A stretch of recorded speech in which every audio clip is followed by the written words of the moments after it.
নমস্কার বন্ধুরা, কেমন আছেন সবাই? আশা করছি সকলেই ভালো আছেন। আমি স্নেহা, আমার চ্যানেল ভেজ রেসিপি উইথ স্নেহাতে আবারও একটা নতুন রেসিপিতে আপনাদের সকলকে স্বাগত জানাই। তো বন্ধুরা, আজ আমি আপনাদের সঙ্গে শেয়ার করব ফ্রুট জেলি। এটা কিন্তু খুবই স্বাস্থ্যকর একটা খাবার। বাজারে যেসব গুলো কিনে আপনারা আর কি খান, সেগুলোর মধ্যে তো অনেক ধরনের কেমিক্যাল থাকে। তো একদম কেমিক্যাল ছাড়া আজ আমি কি করে বাড়িতে ফ্রুটস জেলি তৈরি করতে হয় সেই রেসিপিটাই শেয়ার করব। তাহলে চলুন বন্ধুরা, আপনারা প্লিজ পুরো ভিডিওটি স্কিপ না করে দেখতে থাকুন। বন্ধুরা, ফ্রুটস জেলি তৈরি করার জন্য দেখুন এখানে আমি বেদানা, আপেল, আঙ্গুর আর কমলা লেবু এই চার রকমের ফল দিয়ে কিন্তু আজকে বানাবো। আপনারা চাইলে কিন্তু আপনারা নিজেদের ইচ্ছে মতো ফ্রুটস ইউজ করতে পারেন, কিন্তু অবশ্যই কিন্তু তরমুজ আর শসা কোনোভাবেই নেওয়া যাবে না। তাহলে চলুন বন্ধুরা, এই ফলগুলো কিন্তু আমি সম্পূর্ণ ধুয়ে রেখেছি। এরপর এগুলো কেটে নেব। সবার প্রথমে আমি আপেলটা কেটে নেব।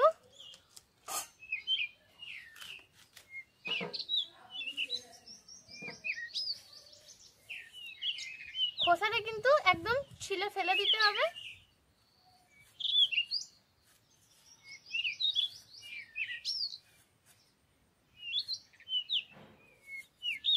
আর এগুলো আমি একদম একদম ছোট ছোট টুকরো করে কেটে নেবো। দেখুন এরকম ছোট ছোট টুকরো করে কেটে নিতে হবে।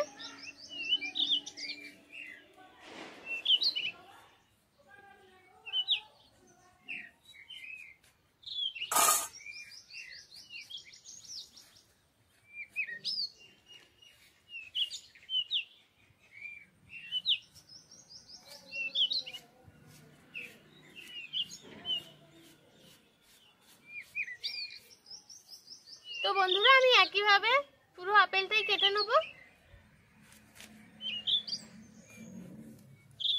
দেখুন বন্ধুরা, আপেলটা কিন্তু আমি ছিলে নিয়েছি খুব ভালো করে। এরপর আমি লেবুটা খোসাটা একদম ছাড়িয়ে নেব। এরপর লেবুগুলো কিন্তু আমি দু টুকরো করে কেটে নেব।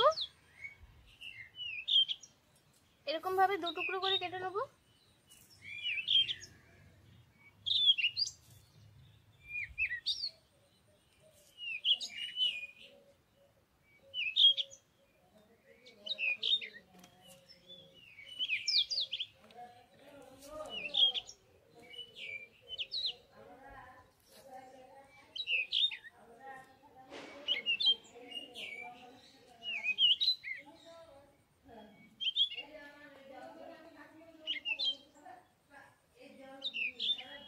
দেখুন বন্ধুরা, লেবুটাও কিন্তু আমার ছিলে নেওয়া হয়ে গেছে।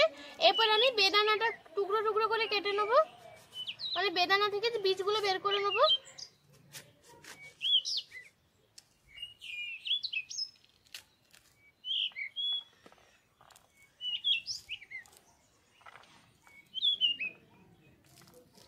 আঙ্গুরগুলো কিন্তু আমি গোটা গোটাই দেবো। তো বন্ধুরা দেখুন, আমি একে একে সব ফলগুলো তাহলে কেটে নিই, মানে আর তো বেদানাটাই কাটতে বাকি রয়েছে। বেদানাটা কেটে নিই, তারপর তাহলে ফিরে আসছি। বন্ধুরা দেখুন, এরপর আমি একটা মিক্সারের বাটি নিয়ে নিয়েছি। এরপর এখানে সব ফলগুলো একে একে দিয়ে দেবো। এটা আমি দুভাগে মানে পেস্ট করে নেবো, একবারে তো সবগুলো করা সম্ভব না। সব ফলগুলো আমি একবার দিলাম, এগুলো পেস্ট করে নিই। তো একইভাবে দুভাগে ভাগ করে আমি সবগুলো পেস্ট করে নিই। তাহলে বন্ধুরা, সবগুলো পেস্ট করে ফিরে আসছি। বন্ধুরা দেখুন, আমি কিন্তু সব ফলগুলো এরকম একসাথে পেস্ট করে নিয়ে চলে এসেছি। এইগুলো মানে ছাঁকনি দিয়ে ছাকার কিন্তু কোনো প্রয়োজনই নেই। এরপর দেখুন, এই কড়াতে কিন্তু আমি কিচ্ছু দেবো না, শুধু এই পেস্টটা ঢেলে দেবো। এরপর এই বাটিটা ধুয়ে দিয়ে দেবো একটু জল।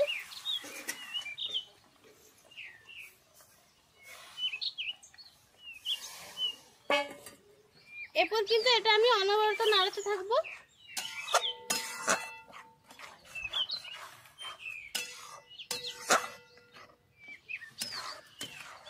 দেখুন এরকম অনবরত কিন্তু নাড়াতে হবে। এরপর কিন্তু আমি এখানে দিয়ে দেবো অল্প পরিমাণে চিনি। চিনির ভাগটা কিন্তু কমই দেব।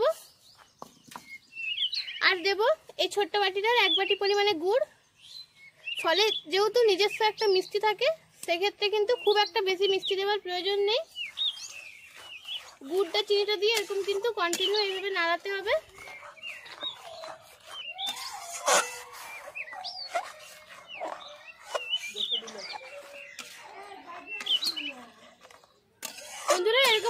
কিছুক্ষণ নাড়াই, মিনিট 5 পর তাহলে ফিরে আসছি। মানে দেখবেন মিনিট 5 পর এটা কিন্তু অনেকটা ঘন হয়ে যাবে।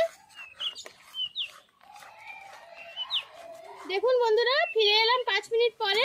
দেখুন 5 মিনিটের মধ্যেই কিন্তু এরকম ঘনত্ব হয়ে গেছে। তো বন্ধুরা, আপনারা তো আশা করি দেখেই বুঝতে পারছেন। তো দেখুন এখানে যে রেড কালারটা এসেছে, এটা কিন্তু আমি ক্যামেরা তখন আমি অন করতে ভুলে গেছিলাম, তো আমি একটা ম্যাজিকের রেড কালার ইউজ করেছি। আপনারা চাইলে কিন্তু কালারটা না দিয়েও করতে পারেন, এতেও কিন্তু টেস্টের কোনো খারাপ হবে না। আমি একটু সৌন্দর্যের জন্য এই রেড ফুড কালারটা ইউজ করেছি।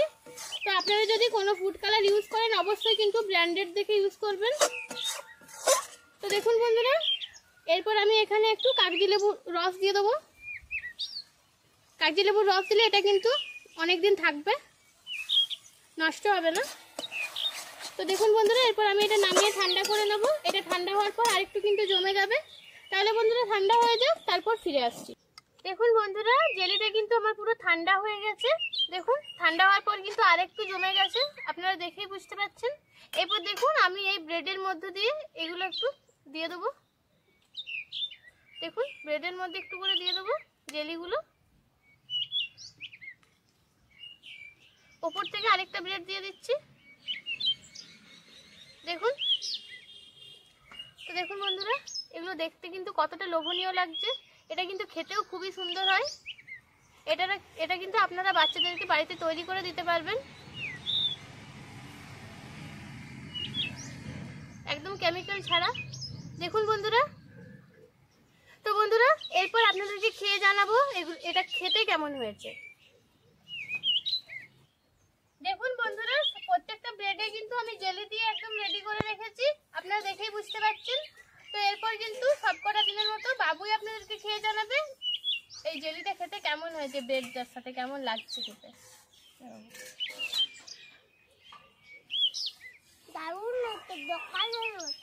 দোকানের মতো লাগছে। তো বন্ধুরা, আমি যেভাবে তৈরি করে দেখিয়েছি একদম সেম প্রসেসে আমার রেসিপিটা ফলো করে আপনারাও যদি বাড়িতে তৈরি করে দেখেন, আশা করি আপনাদেরও খুব ভালো লাগবে। তাহলে বন্ধুরা আজকে এই পর্যন্তই, দেখা হচ্ছে পরবর্তী কোনো একটা রেসিপির সঙ্গে। ততক্ষণ পর্যন্ত ভালো থাকুন, সুস্থ থাকুন।